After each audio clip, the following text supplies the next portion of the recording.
Hello again. Sorry that we didn't finish my sentence last time. I'm just going to go back about the legal language or discourse has got morphosyntactic level, which is the infringement of the word order, the normal order. You have to insert some post-modifying elements within certain between the verb and between the subject and the verb, perhaps even if it's auxiliary verb and another auxiliary verb in between, you do that, and suffixes and conjunctions and so on and so forth. So we move on to the semantic ones. Semantic level, there of course there's vocabulary and ambiguity. The vocabulary is legal vocabulary. We've got as I said, the adverbs of place, like here means في هذه الوثيقة أو في هذه الوصية أو في هذا العقد إذا كان عقدا. And if it's there, the word there, it means في تلك الوثيقة وفي تلك الملحق أو في ذلك الملحق الذي يشار إليه. So there will be hereby, thereby, therefore, therein, therein, after, and so on. Of course, there is also the archaism. Archaisms are relating to using, because they are more formal. They give a touch of formality to the language, to the legal language, which is in itself a highly formal language in the first place. So there are words like duly, deed, expiration, and termination.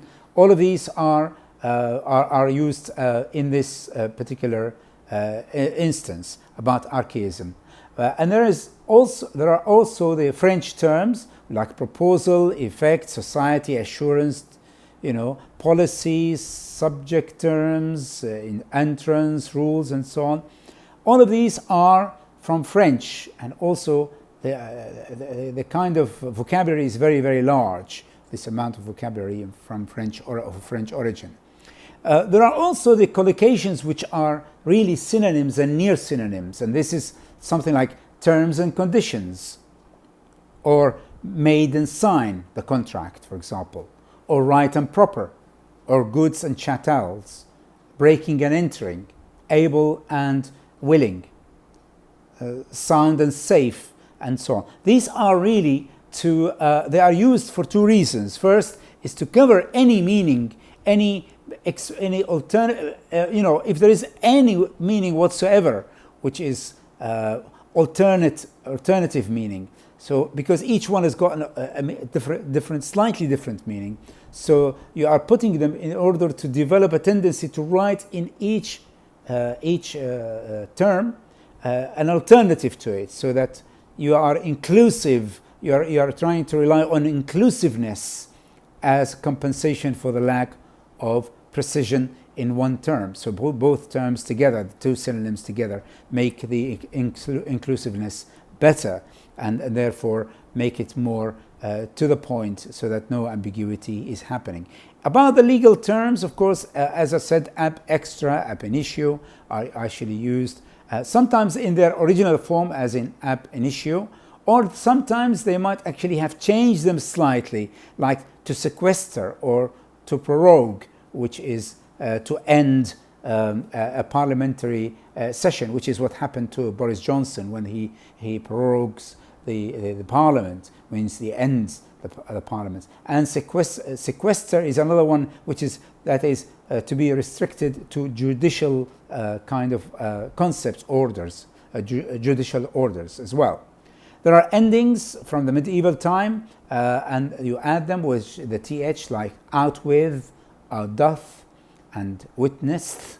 And also there are words that are also used now in conversational language as well as in the formal language, legal language, like words like alibi, alias, a priori, and a posteriori, or ad hoc. When you say ad hoc committee, يعني لجنة مختصة في هذا الأمر. Of course, your best documents, or not both, resources and books that are useful to learn from.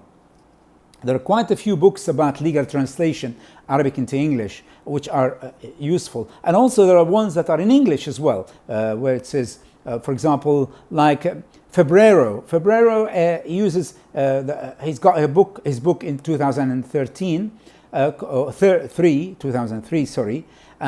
It says, it's called Legal English and Translation, Theory and Practice, and Annotated Texts and Documents. In that one, he gives actually the will or the testament, which is actually one of my readers of my website has actually given it to me to look at. This is actually being quoted by Febrero in 2003. And there are lots of elements in that book which are really interesting. And I think I advise all students, even though Febrero is talking about translation into Spanish, but there are some elements that are, when he's highlighting the legal English, he's telling us what are the features of the legal English, which is they are semantic and with regards to ambiguity and so on, or vocabulary and so on. But they are very useful. Or if you want to look more into the features, then go to that. Of course, there's another book by Hanem Farhati, which is also about legal translation, but that is in the Arabic, into Arabic. There is also Hatem Shulnag and Bachli, which was in 1995, called, the book is called The Legal Translator at Work, Arabic English Legal Translation, a Practical Guide, which is in Irbid, Dar al-Hilal. Now this one is really interesting because it's got full of certificates, both in English and Arabic. And he's using them genuine ones, genuine, authentic documents, legal documents, which are really interesting to see how they are translated both in English and Arabic, whether they are legal, like marriage certificates, graduation, power of attorney, transcripts for somebody who is graduating. All of these things are really useful. And there are also there are ones that are by Mahmoud Sabra, Ali Sabra, Mahmoud Muhammad Ali Sabra, which I find it useful also as a book. It's 2003, and that one talks about al-uqud al-madaniyya, civil contracts. And in that one also he talks about also couplings, each and every, how do you translate that, each and every, listen and tell. These are sort of couplings. Sometimes you translate them as two words and sometimes as one word. And that is really interesting and useful to know about them there. There are also full texts which are being translated. Moreover, there are also, if you can go to websites like the local Ministry of Justice might have information about the procedures, the legal procedures for that are presented before court. And before means here amama al-mahkama. Before does not mean qabla al-mahkama. It is before. If you want to say qabla in legal, you have to use prior to and not before, because before has got certain meaning in legal documents and in legal usage of that. So you can go for and see nizam, المحاكم, for example, التجارية, الأحكام العامة, the provisions. Of course, provisions mean شروط and أحكام, there are terms or conditions as well. So you know the statute or the basic policy, if you like, it's called statute of يعني النظام الأساسي للمحكمة, the charter of that الميثاق المحكمة. Of course, there is the implementation of the actual statutory rules, which also needs to be aware of them, and you need to know them, and you need to go. So you can go to websites like IAEA, which is in 6 languages, ICG, which is the, as I said, the International Court of Justice, and ICC, which is in 2 languages, English and French only. The Arab League, for example, Legal Affairs section, You have Arabic and English also can be useful to compare and contrast, because students can also learn not necessarily to translate documents that are legal documents, to translate them, but they can look at already translated documents and websites, and they can learn from them. They can see the features, they can identify them. It can be an exercise for them to actually say, look, here is an English and Arabic copy of the same document. Let's say, for example, it's a contract in English and Arabic, and compare and see what are the features. Where is the Latin origin words? Why the paragraphs are starting? Why it is in uppercase? Because it's starting a new paragraph, a new idea, a new concept in legal.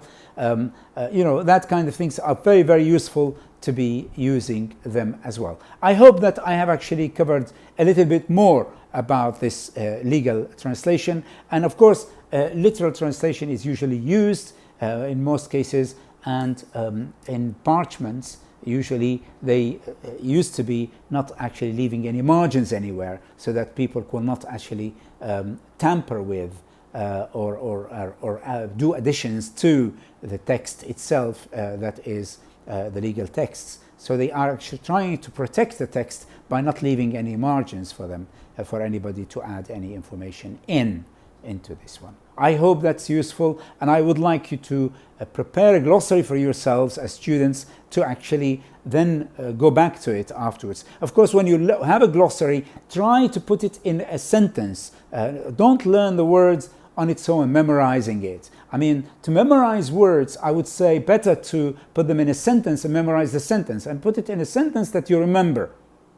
Otherwise, it'll be difficult. I mean, if I say, what's the difference between lawyer and solicitor, for example, or barrister?